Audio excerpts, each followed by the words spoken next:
안녕하세요. 배신의 장미입니다. 오늘의 사연 시작하겠습니다. 저는 30대 후반의 여자입니다. 결혼한 진 7년이 넘었네요. 남편과는 동갑 내기이고 선자리에서 만났죠. 몇 번 만나보니 알겠더라고요. 자기 잘난 맛에 살고 무례한 사람이라는 것을 말이죠. 그런데도 결혼할 수밖에 없었습니다. 그땐 누구라도 붙잡고 집을 떠나고 싶었거든요. 남편을 만나기 훨씬 이전에 결혼하고 싶은 남자가 있었습니다. 인성도 좋았고 책임감도, 그리고 무엇보다도 거짓이 없는 사람이었습니다. 단 흠이 하나 있다면 집이 매우 가난하다는 것이었죠. 노점상을 하는 홀 어머니가 있었고 몸이 불편한 여동생이 있었습니다. 부모님께 그 남자를 소개하고 처음에는 사람 됨됨이가 좋다고 마음에 들어 하셨는데 그 남자 집안 사정을 알아갈수록 점차 갸우뚱하시더니 급기한 절대 안 된다면서 반대를 하셨죠. 결정적인 건 그 남자의 여동생의 몸도 불편한 데다가 먹고 살 만한 마땅한 방법이 없다는 데에 있었습니다. 그 남자 어머니가 하는 노점상에 나가서 일을 거들지도 못할 정도의 장애가 있었죠. 그러다 보니 결혼 이야기가 오갈 적에 그 남자는 홀 어머니와 여동생을 돌보며 살아야 한다는 것이었습니다. 저라고 홀 시어머니와 몸이 불편한 시누이를 데리고 살고 싶었겠나요? 그 당시엔 그 남자와 꼭 결혼하고 싶었기에 불편함 정도는 다 감수하려고 했습니다. 하지만 부모님은 가만히 계시지 않았습니다. 저와 그 남자를 못 만나게 했고 심지어 회사 출퇴근 시에 엄마가 출퇴근길에 함께하곤 했었죠. 그럼에도 불구하고 제가 그 남자를 포기하지 않자 다니던 직장을 관두게 하고는 집에서 한 발짝도 나가게 못하게 한 적도 있었습니다. 아버지 엄마는 그 남자를 찾아가서 애원하며 저와 헤어져 달라고도 했습니다.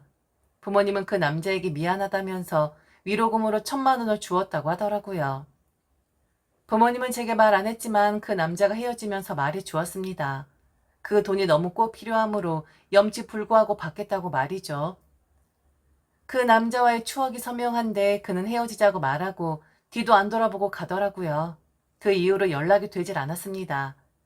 부모님이 꼼짝 못하게 감시한 탓도 있었죠. 그렇게 1년여를 전 슬픔과 함께 방황했습니다. 잊으려고 노력하니까 잊혀지더라고요. 아쉬움과 회한은 남았지만 인연이 아닌 거라 생각했습니다.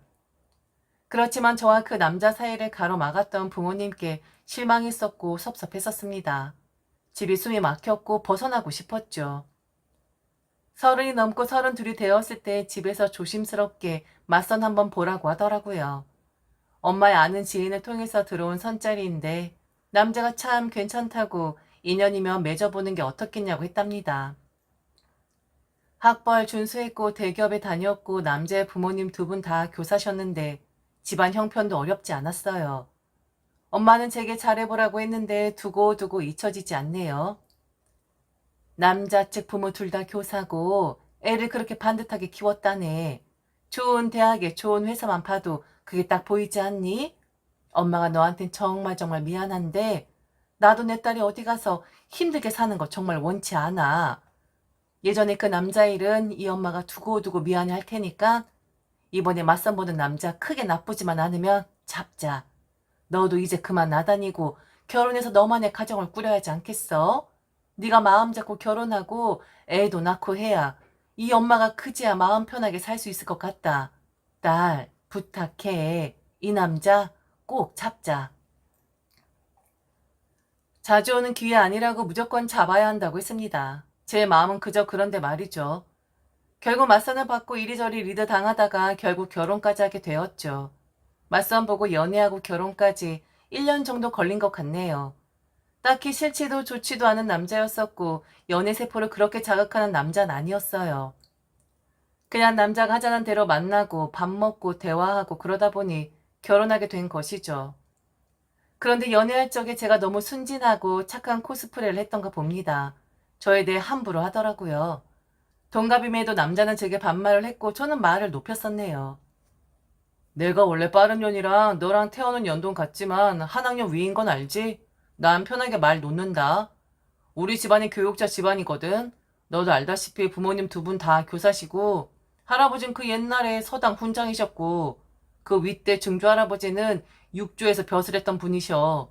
육조 알지? 조선시대 행정기관 말이야. 그래서 우리 집에 많이 유학풍이거든. 법도를 많이 따져. 유식한 말로 부부 유별이거든. 남녀의 구분이 확실해야 한다는 뜻이야. 그래서 말인데 가급적 나를 좀 높여줬으면 해. 우리 부모님 그런 거에 민감하시거든. 야, 너, 오빠 이런 말 되게 싫어하셔. 그 외에도 지켜야 할 게 좀 있는데 우선 호칭만 그렇게 정리하면 될 것 같아. 육조 부부 유별. 학교 다닐 때 들어는 보았는데 워낙에 한자와 역사에 약해서 그런가 보다 했네요. 그리고 남편의 말에 딱히 대꾸하기도 귀찮았어요. 여하튼 남편은 허세도 좀 있고 말빨도 세고 고집도 엄청났죠. 당시 저야 뭐 남자 때문에 직장 관두고 여행이나 다니던 한량 같은 생활했던 때라 딱히 내세울 게 없었네요. 내세울 만한 것이라고는 여행 좋아해서 야외 활동 많이 하다 보니 까무잡잡한 피부와 다소 다른 여자들에 비해서 근육량이 좀 많다는 것, 그리고 외모도 조금 봐줄만 한다는 게 다였습니다. 남편에 대해 별로 불만도 없었고 딱히 싫지도 좋지도 않았기에 결혼하는 게 어렵진 않았습니다. 제가 오케이 한 순간 양가 어머니들이 결혼 준비 다 해주셨으니까요. 그렇게 우리는 결혼을 했는데 그때까지 백조였던 제게 직업운이 있었는지 우연찮게 일자리를 얻게 되었어요. 대학 때 친구가 벤처회사에서 마케팅을 했는데 일손이 부족하다면서 저보고 와서 프리로 일하지 않겠냐고 하더라고요. 일 처리하는 게 마음에 들면 정식 직원으로 채용하겠다고도 했죠.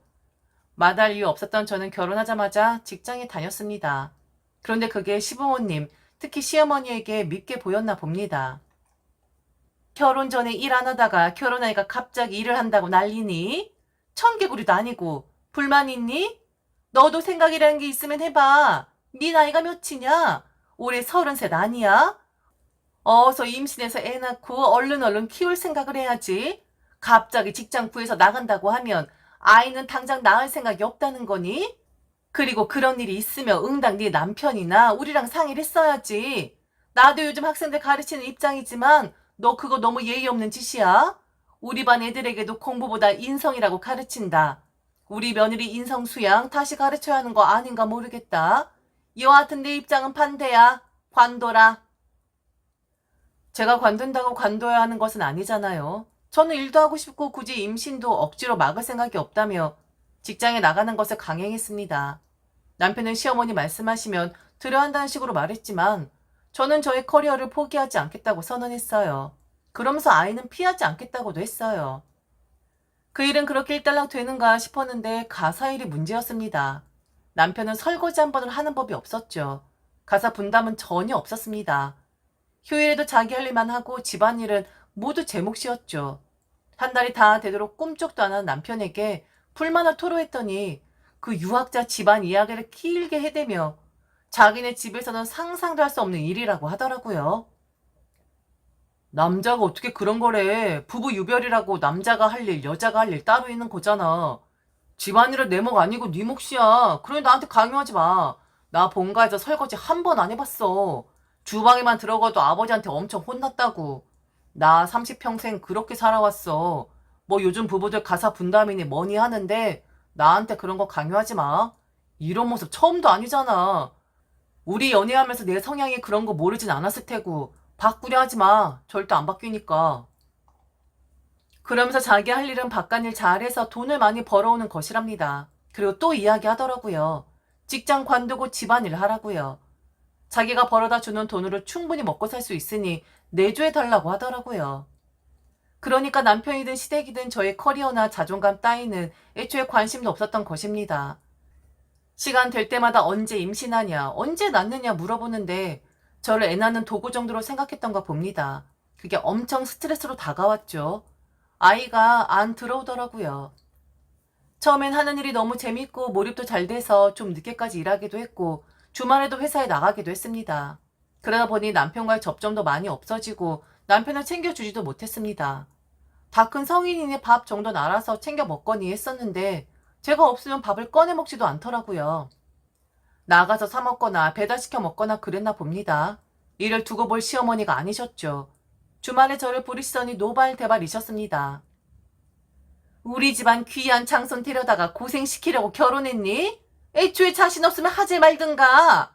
어쩌다 느낌이 안 좋아서 전화해서 뭐 먹었냐고 물어보면 라면 아니면 짜장면이라고 하더구나. 내가 내 아들 결혼시켜서 고작 라면 따위나 먹이려고 그 에이지중지 교육시킨 줄 알아? 너 분명 네 입으로 회사 일이랑 가정일 균형 있게 병행할 수 있다고 하지 않았니? 그럼 그게 안 되면 직장을 관둬야지 뭐 별 수 있어? 이참에 가정일에 집중해서 내 아들 좀 챙기고 너도 몸 좀 만들어서 얼른 임신해라. 더 이상 토다는 거 용납 안 한다. 저는 시어머니께 그럴 수 없다고 말했고 그때부터 시시콜콜 간섭하고 잔소리하시고 시도 때도 없이 전화하시고 난리도 아니었죠.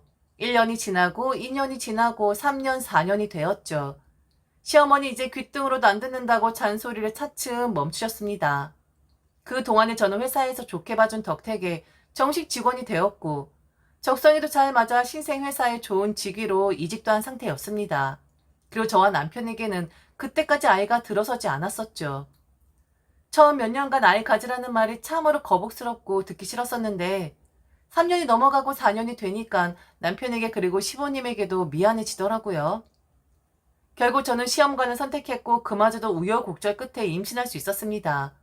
그렇게 임신을 어렵게 했음에도 불구하고 남편은 여전히 집안일을 하지 않았고요. 그 즈음 남편은 다니던 대기업을 박차고 나와서 스마트 팩토리인가 뭔지 한다고 사업을 벌였죠. 사업을 하다 보니 많이 바빴던 모양입니다. 늦은 나이에 임신했음에도 불구하고 전혀 신경을 쓰지 않더라고요. 하다못해 초창기에 시험관 하기 위해서 병원에 같이 간 거 빼고는 임신하고 난 다음부터는 병원도 혼자서 다녔습니다. 임신 6개월쯤 되었을 때 회사와 집안일과 병행하기가 너무 힘들더라고요. 결국 직장일을 포기하기로 했고 저는 휴직 대신 사직을 선택했습니다. 그래서 남편에게 직장 관두겠다고 말했는데 반응이 영 시원찮더라고요. 왜 그 좋은 직장을 관두려고 해? 남들은 못 들어가서 안달이구만. 더군다나 여자가 파트장, 팀장 하기가 쉬운 게 아닌데? 너는 벌써 거기까지 올라갔잖아. 너희 회사 복지도 좋다면서. 사직하지 말고 휴직해. 더군다나 너희 내년에 상장하게 되면 스톡 옵션 준다면서. 그건 받고 나와야지. 그리고 지금 나 별로 안 좋은 거 알잖아. 신생이라 마케팅 하느라고 여기저기 돈 들어갈 때 천지야. 그렇게 여자가 직장에 왜 그리 미련이 많으냐. 푼돈 벌어서 뭐하냐. 살림하면서 얼른 임신이나 해라. 하더니만 자기가 힘들다고 직장을 못 그만두게 하더라고요. 저는 지금 몸 상태로는 아이를 지키고 가기 힘들기 때문에 관둬야 한다. 그리고 출산하고 나서는 본격적인 육아할 계획이라서 직장 다닐 생각 없다고 말했어도 절대 안 된다고 하더라고요. 그러면서 화를 냈습니다. 이번엔 제발 고집 꺾으라고 으름장을 놓더라고요. 자기는 미리 호강을 시켜줄 수 있을 망정 당장 생활비를 가져다 줄 수 없겠답니다. 그러게 잘 다니던 대기업은 그만두어가지고 사람 참 힘들게 하더군요. 사직이 아니면 휴직이라도 했었어야 했는데 다니던 회사가 다음 해 상장이라 실적이 많이 필요했으므로 당장 휴직해서 몇 개월 쉬기가 어려웠습니다. 눈치도 많이 보였고요. 나름대로 요령껏 쉬엄쉬엄 무리 안 가게 하려고 했는데 그게 어찌 쉽게 되나요? 일하다 보면 밤 늦게가 일수고 식사도 제대 못 챙기고 결국 탈이 나고 말았어요. 토요일 아침에 일어나는데 배가 꽉 뭉치는 느낌이 들더라고요. 남편에게 병원에 데려가 달라고 했더니 많이 아프냐면서 정 못하면 119를 부르라고 하더라고요. 토요일 오전에 조기축구 동호회 모임 간다면서 바쁘다고 하면서 말이죠. 그리고 난색이 나빠 보이지 않는다고 엄살 부리지 말고 배 마사지하면 낫는다고 하네요. 자기가 임신한 것도 아니면서 말이죠. 그날 저 혼자 발버둥 치다가 구급차 타고 갔는데 이미 유산한 상태였습니다. 그 공허함과 비통한 심정을 누가 상상이나 할 수 있을까요? 저는 위로와 격려를 받고 싶었는데 남편과 시어머니는 그게 아니었던가 보더라고요. 시어머니는 그러게 진지게 직장 관두지 그랬냐며 저를 탓하시더라고요. 아까워서 어쩌냐며 또 얼마나 있어야 시험관 할 수 있냐면서 제 몸 생각은 터럭만큼도 안 하시더군요. 남편도 마찬가지였습니다. 몸이 왜 그리 약하냐며 혀를 차더라고요. 그러면서 우리랑 인연이 없었다고 생각하라고 말하더군요. 위로나 다독임? 그런 거 하나도 없었습니다. 저는 몇 날 며칠을 끙끙 앓았고 한 가지 결론에 도달하게 되더라고요. 남편의 인성이 썩었다. 잘해줄 필요가 없다 말이죠. 며칠 뒤부터 저의 태도는 돌변했습니다. 독하게 마음 먹었어요. 바뀌기로 말이죠. 우선 남편에게 더 이상 말을 높이지 않았습니다. 야, 나도 앞으로 너한테 반말할 거니까 그런 줄 알아? 솔직히 너랑 나랑 같은 연도인데 네가 무슨 오빠있냐 행사라냐? 너도 나한테 야, 너 듣고 싶지 않으면 네가 나한테 하는 말 곱게 써라. 당신, 자기, 여보 이런 거 좋지 않아? 너도 그냥 야, 너 듣고 싶으면 계속 그렇게 하든가. 남편이 어버버 하더라고요. 저한테 반말 들을 줄은 몰랐었나 봅니다. 그렇지만 시작에 불과했죠. 저는 왜 그랬는지 모르겠으나 확신이 있었나 봅니다. 그렇게도 된다는 확신 말이죠. 제가 아이를 잃고 거의 한 달쯤 무렵에 남편 생일이었어요.